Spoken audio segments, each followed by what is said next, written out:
Welcome to the guide, Exile. Are you ready to wield an unethical amount of power but are too feeble? Is it that you want to skimper away from enemies, but still slap them point blank in their stupid doo-doo faces? What you need is a real man, a man that does 100 squats an hour and forgoes the luxuries of a pant lifestyle, whilst waddling around enemies as they get blasted. For that, you most definitely want this waddling elemental hit rat Hierophant boy.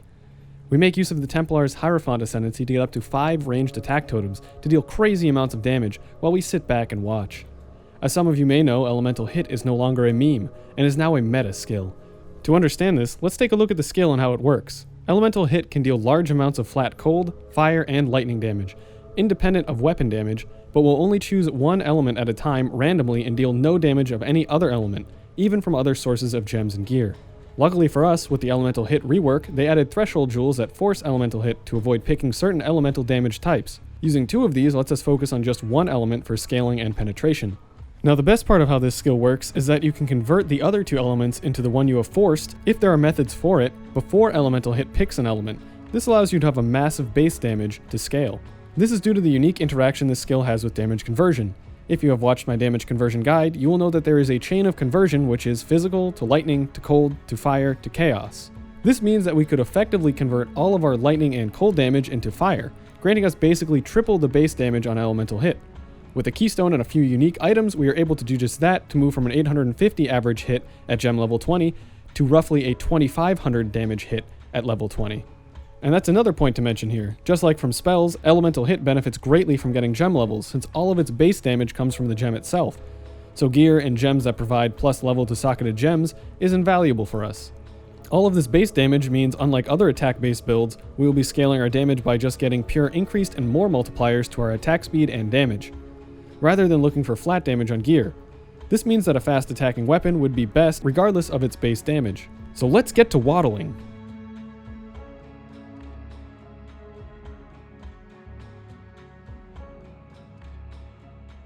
As a usual non-totem player, I found this build and Hierophant in particular extremely enjoyable. The totem playstyle with this Ascendancy and clear with 5 totems was very comfortable. This build can also start very cheap, just requiring the bare minimum uniques for Elemental Hit and conversion, and work into the very expensive items as you go on. I know that many people complain about numerous exalts to start a mid-league build, but fear not. You could start this build on a 1 exalt budget, or even less depending on the deals that you get, and still be able to kill endgame bosses. Currently I have 6 to 7 exalts invested into the character, and have an absurd amount of overkill damage. Again, like my last character, I'm using a +3 gems double corrupted tabula for my chest to maximize Elemental Hit's damage and make gem swaps easier. Offensively, we are using a fully converted Elemental Hit for insane base damage. We convert to fire via Avatar of Fire, Pyre Ring, and Call of the Brotherhood Ring. We are then pairing this with a Chin Soul Bow and 5 ranged attack totems to add a massive 100% more multiplier to our totems at close range, along with the totems effectively quintupling our damage. With the new corruptions, we are able to get point blank as an implicit on our quiver for another 50% more damage multiplier, and as we're not able to deal damage ourselves, we can use a frenzy attack to gain frenzy charges, apply a curse, and trigger our elemental overload. And finally, we have a few flasks for damage. Defensively, we are totem based, so we can just sit back from the mobs and let the totems do the work. Of course, this is not always the case, so we do have to get a few defenses. With the Hierophant, we are able to gain endurance charges from the totem placement for physical mitigation, and extended Immortal Call procs. We also gain more effective Mind Over Matter, of which we pick up on the tree, as well to bring our effective health pool to over 6,000. Passive life and mana regeneration is able to handle most scenarios, with Battle Rouse from the tree supplying our mana pool with some extra regeneration. Finally, we have a fairly quick movement skill to dodge enemy moves, and trigger Arcane Surge to provide us a nice percentage regeneration to our mana. For mapping, we simply waddle around, slamming down totems in the face of our enemies, and watch them keel over in one big blast of projectiles. If you encounter a tougher monster, you can simply hit it with the Frenzy to proc your other buffs. For bossing, we can swap out our greater multiple projectiles for another more multiplier, place the totems right in front of the boss, and barrage him with Frenzy. Almost all bosses, including Shaper, will fall over almost instantly. It is bonkers damage.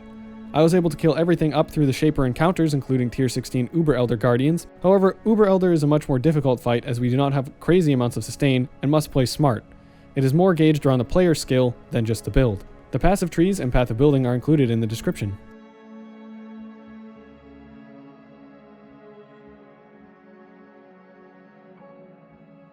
Pros. It can do all map mods. No regen and reflect can be annoying, but can be done. It has insane damage at all levels.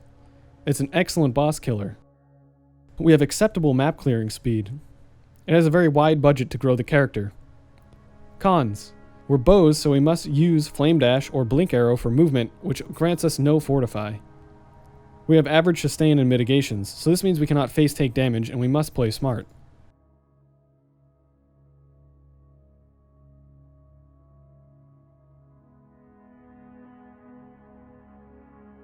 For class and Ascendancy, we are choosing the Templar's Hierophant.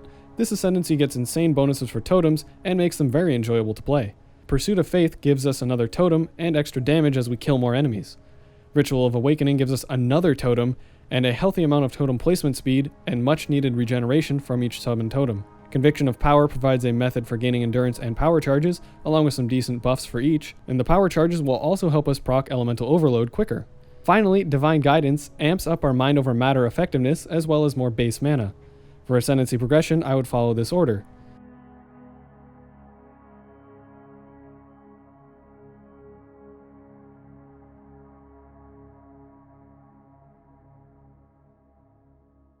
We grab the following keystones in the tree.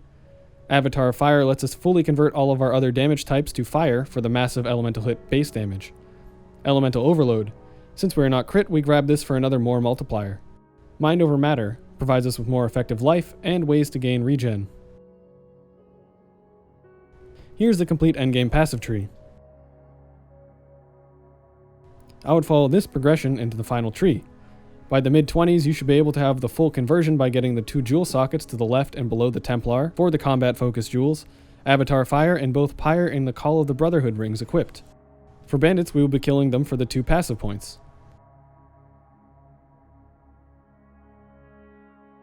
For Pantheons, we can really make use of any major as they all have some benefit depending on the scenario, and the same can be said for the minors as they are scenario dependent.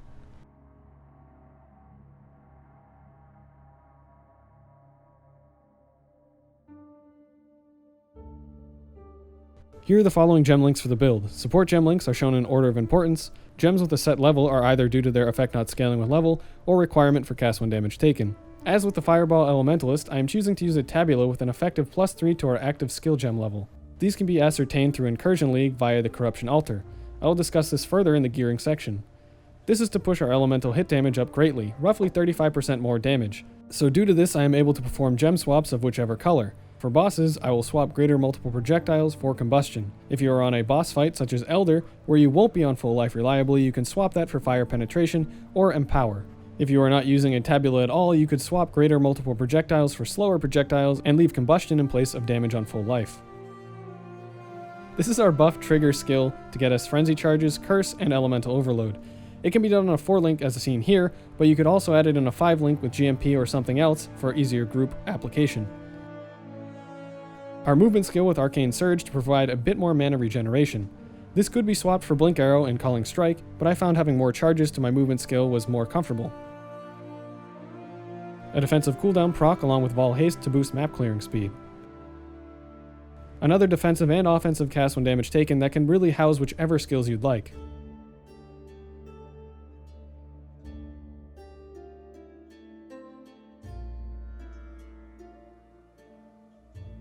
A Devota's Devotion is an excellent choice for this build. It has attack speed, movement speed, dexterity, and chaos resistance. All the stats that we require. It does lack life, but we make up for it on other gear. Here are some other unique options. If you choose none of these uniques, you may also make use of a rare helmet with the following affix priority. For enchantments, you will want to look for either of the following. For the body, I'm making use of the ever so powerful new corruptions, as well as the double corruptions from the Incursion League temples. Getting a tabula with +1 to socketed gems and +2 to socketed AoE gems lets you push your elemental hit all the way to level 23, or 24 if you have a level 21 elemental hit. This is a massive amount of damage, since gem levels add a lot of base damage to elemental hit. If you get a level 4 Empower in here, you can push its gem level all the way to 28. Now we do lose stats on our chest, but I found the 35% more damage and easy gem swaps to make up for it, as I am in soft core. You can always make use of a regular tabula, a single corrupted tabula, a rare chest, or another unique chest if you want. Here are some other unique options. If you choose to use none of these, you may also make use of the rare chest with the following affix priority. As with most attack builds, we are going to use the ever so powerful Tomb Fist for attack speed, life, and Abyss Jewel utility, as well as Intimidate for more damage. You can get this in either the single or dual socket variant, but remember to socket a Murderous Eye jewel in here. Here are some other unique options. If you choose to use no uniques, look for rare gloves with the following affix priority.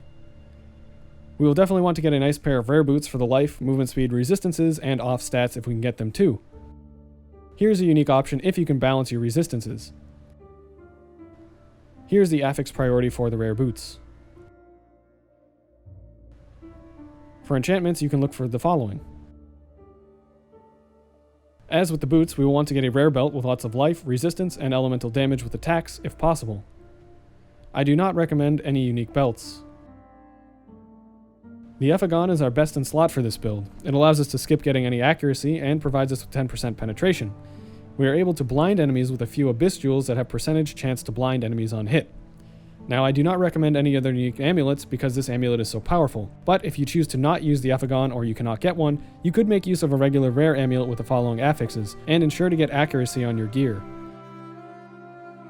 Our rings are set in stone. Ha, get it? Like diamonds. A stone ring. Okay, well, we need to use Pyre and Call of the Brotherhood to fully convert the rest of our cold damage and lightning damage into fire damage.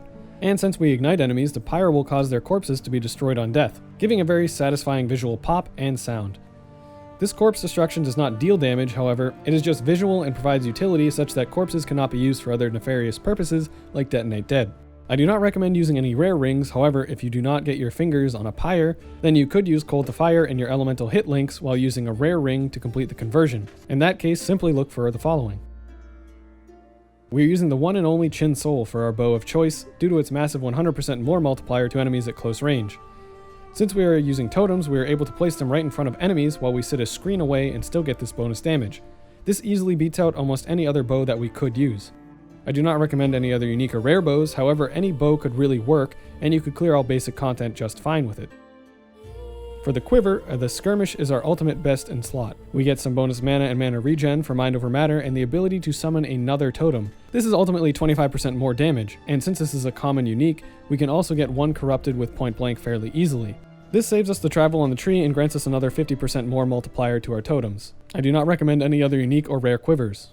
For our flask, we will be using the following: a granite flask for some mitigation while mapping, a silver flask to give us more mobility and attack speed, a quick silver flask to waddle around even faster, a wise oak, which is a great source of damage and defense for elemental builds. You'll want to ensure that your fire resistance is the highest uncapped resistance for this penetration of fire damage to work, and finally a life flask.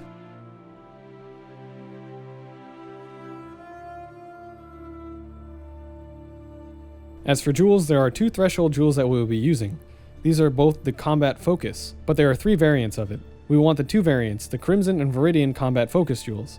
This is so that elemental hit will never choose cold or lightning, thus forcing it to always choose fire.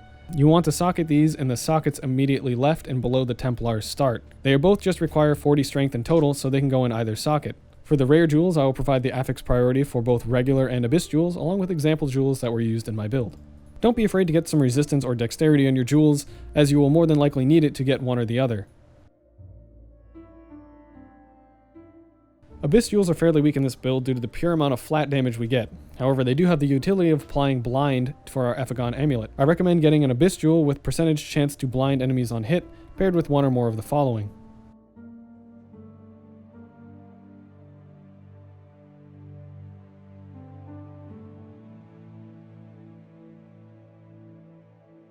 Leveling this build was a literal walk, or waddle, through the park. Once we are able to equip our main conversion and threshold jewels, we absolutely destroy content. I would recommend these leveling uniques. I leveled all the way to a Chin Soul with just a Storm Cloud. For gem progression, I recommend the following. Here you will want to attack the boss every few seconds with Split Arrow to proc Mirage Archer, and then use Shrapnel Shot to deal damage.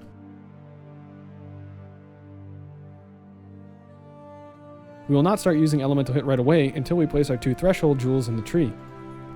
Depending on how you spec your tree, you will want to drop Onslaught for ranged attack totem and Mirage Archer for combustion once you have the Skirmish and Ancestral Bond.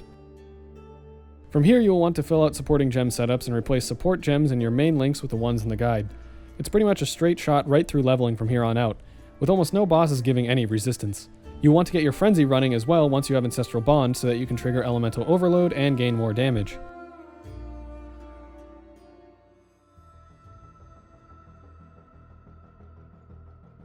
Now that we got our daily allotment of squats in to build up those big boy thighs for waddling, we're able to take it all on. This build has been a lot of fun to play, and the sheer amount of overkill damage made it that much more satisfying. As a side note, the Hierophant really makes playing totem builds much more enjoyable, not only for the high number of totems, but the insane placement speed and duration of the totems. I would highly recommend this build to anybody looking for some easy boss killing action, without having to be up in the danger of the battle. As always, thanks for watching, and I'll see you in the next one, Exile.